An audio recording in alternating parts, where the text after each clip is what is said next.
I weighed about 297 pounds and I had to make a change in my life. You know, I was at the lowest point in my life and I wasn't going anywhere, and I was exactly what everybody said I was going to be, which was nothing. This man is a self-made beast, widely seen as the toughest man on the planet and one of the greatest endurance athletes of all time. I was just an insecure, scared kid, and the only way I could find myself was to put myself through the hardest thing possible. He is the only member of the U.S. Armed Forces to complete SEAL training, the U.S. Army Ranger School, and the Air Force Tactical Air Controller training. He has completed the infamous destroyer of men known as Hell Week 3 times, including 2 in a single year, and one that he started and finished with multiple stress fractures and a hernia. No one was here to help me, and the feeling I had every morning. I started shaving my head when I was 16 years old. And the feeling I had every morning when I looked in the mirror was horrible, and I didn't want to feel like that anymore. And how I felt was like a kid going nowhere, a kid that was scared, and most kids will accept that and look for help. But the best thing that happened to me was that no one helped me.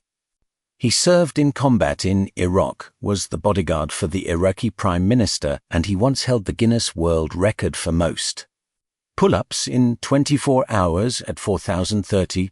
No one felt sorry for me. No one looked at me and said, like they do in this day, and age, they'll take you in and they'll tell everybody to stop picking on this person. Back then, they didn't care. I had to build calluses in my brain the same way I built calluses on my hands. So I broke the Guinness World Record for pull-ups a long time ago, but I failed at it twice.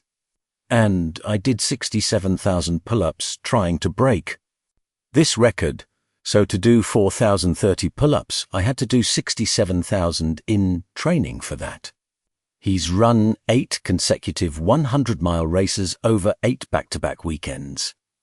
He ran over 7,000 miles in a single year, and that is the same as running 267 marathons.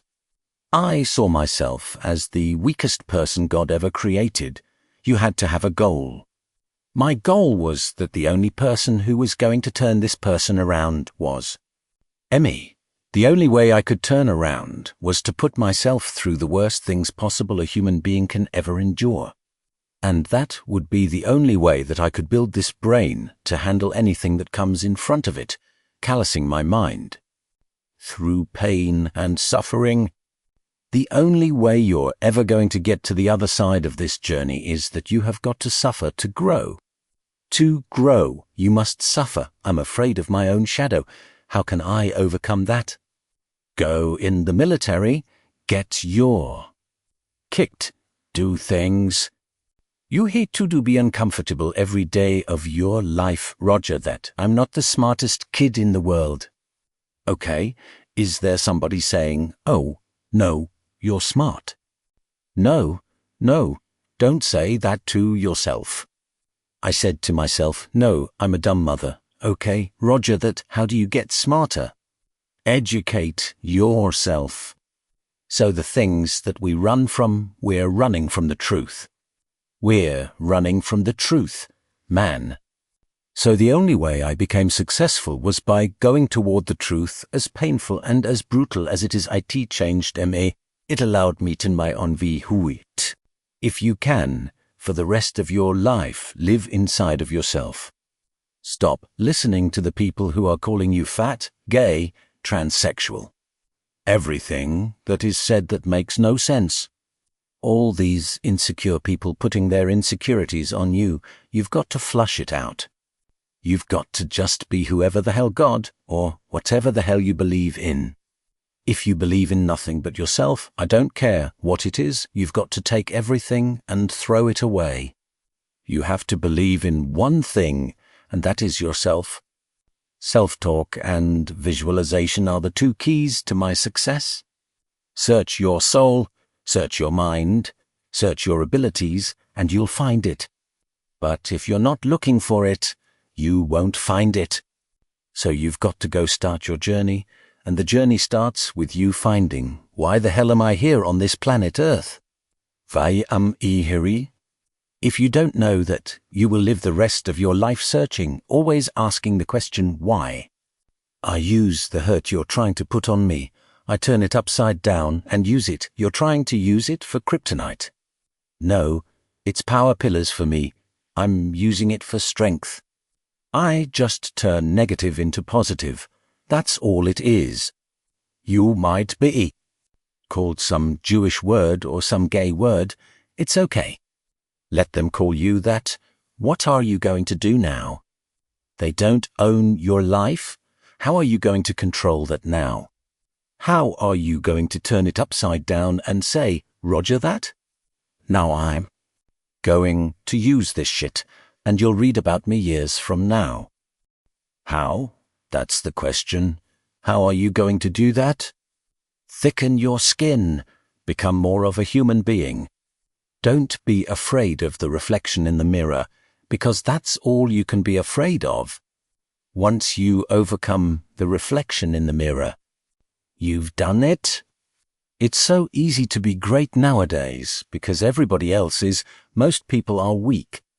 This is a softened generation, so if you have any mental toughness, any ability, if you have any fraction of self-discipline, the ability to not want to do it, but still do it, people have a hard time understanding this I hate to run and votes me so.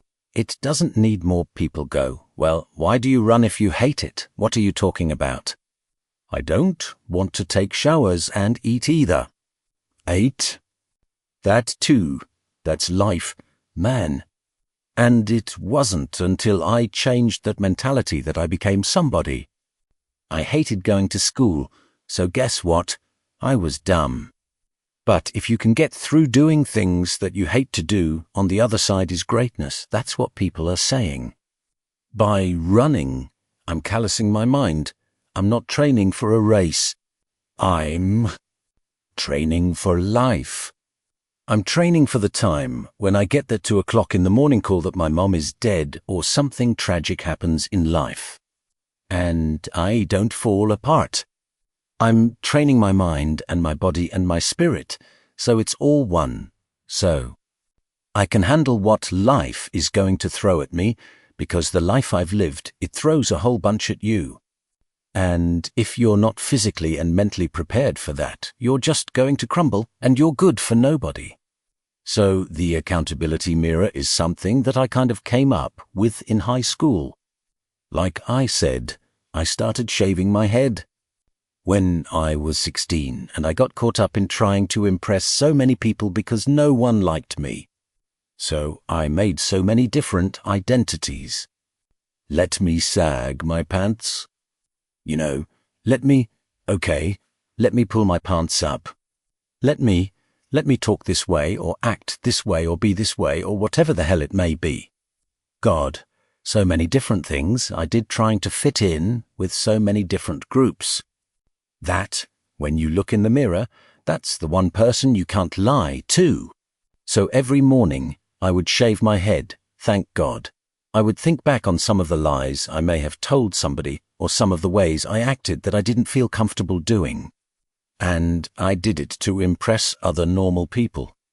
The key word there is normal, everyday people. I was trying to make other people like me. How pathetic is that? So this mirror would always tell me, my reflection would say, God, you are a pathetic man. How does it feel every day to be this way? So I would just start holding myself accountable. How did I attack today? How did I attack yesterday? And if I didn't do something I was proud of, I would write down a sticky note and I would fix it. So then, my senior year in high school, it was a totally different David Goggins. What brings me joy and happiness is knowing how beautiful the mind is. And I'm one of the few people who didn't read about it, didn't experience it through some drug. I got to experience the beauty of true willpower. If you don't know who you are, If you don't know who you are, I can't tell you who you are. We are all great. No matter if you think you're dumb, no matter if you think you're fat, no matter if you are fat, no matter if you've been bullied, or no matter if you just got back from Iraq or Afghanistan and you have no legs or your arms or whatever, man, we all have greatness. It's just that you've got to find the courage. You've got to find the courage to put your Bose headphones on and block out the noise of this world. En tu vind IT, en tu vind IT bekouter, but it's going to take hard courage. Self-discipline, it's going to take all the non-cognitive skills to be great. You know, being smart is good. All that stuff is good. That's all cognitive. It's the non-cognitive skills that set you apart from everybody else, and that's what it's all about. Talk to me about what it takes to be on one side of a door in Iraq or anywhere, knowing on the other side of the door are people who are not afraid of you. They're ready for you to come in, and they have guns, and you still have to breach that door. That's a great question. That's a very scary situation when you are on one side of the door and your mind is racing. Because on the other side of that door, it could be no one. It could be for guys with 4 AK-47s that door you're about to open can be booby-trapped, so once you open it, boom, your legs are gone. So there's 1,000 things you think about when you're the first guy, the second guy, third guy, getting ready to go in a room and flood it. And that's why I talk about the warrior mentality, and that's why so many people are lost when I start talking. You have the right. You're lucky that you don't have to think like warriors think. You're very privileged. I chose this world to be a warrior, and I would choose it again if I came back to this world. But the mentality of a warrior is very different from a normal mentality. You must be that person at that door, getting ready to open it, thinking too. Yourself, if I die, so be it. The only way you can go in that door is by knowing there's a great chance you're going to die. It's like being a SEAL. You train with live ammo. You jump out of airplanes. Everything you do, you could die. So to be a warrior, why people don't understand me. I'm glad you don't understand me. Merry Christmas. Good on you. Because being a warrior takes a whole different mindset. A whole different mindset to know that there's a great chance I may not beat him. Like, I was in it for 21 years. I'm lucky. I'm very lucky that I'm alive, able to talk to you, able to still run. But when you sign up on that dotted line to be like a SEAL, your mentality changes. I may not live. You've got to accept that, and that's the mentality you have, and that's what makes you a warrior. If you're scared to die, you're a bad warrior. I'm also looking at the guys to my left and to my right, realizing that we're here together, man, and I have to be strong for them, and they have got to be strong for me. A lot of people either like me or don't, even in the SEAL teams. But when you get to that door, or you get on that mission, or you get on that op, all that's just out the door, man, you do it honestly. I mean, people see it all the time in these movies. You're really out there fighting for that guy beside you. And you can't be a coward, because you know what, and I look at everything I do now in life, this sums it up. I hated jumping out of airplanes. I hated shooting guns. I hated the job as a Navy SEAL, but I did it because I wanted to change myself. Everything I do, I'm not really comfortable doing, but if you choose to go that route, to go be a Navy SEAL, you might as well be the hardest mother in the world, because if you're choosing to do something, you have to roots. You can go there and be a little weak person and barely get through. And that's your reputation, or you can go through as the hardest guy you can possibly be, and that's your reputation. So my whole thing is, if you're going to choose To open up that door in Iraq or Afghanistan, open the door and go in hard. Because they're going to remember you for slowly opening it and peeking in. So if you're going to open it and you've made up your mind to open it, don't just crack it open. Open the door and go in. That's with life. If you choose to do something, attack it because they're going to remember you for not attacking it. So I want to be remembered.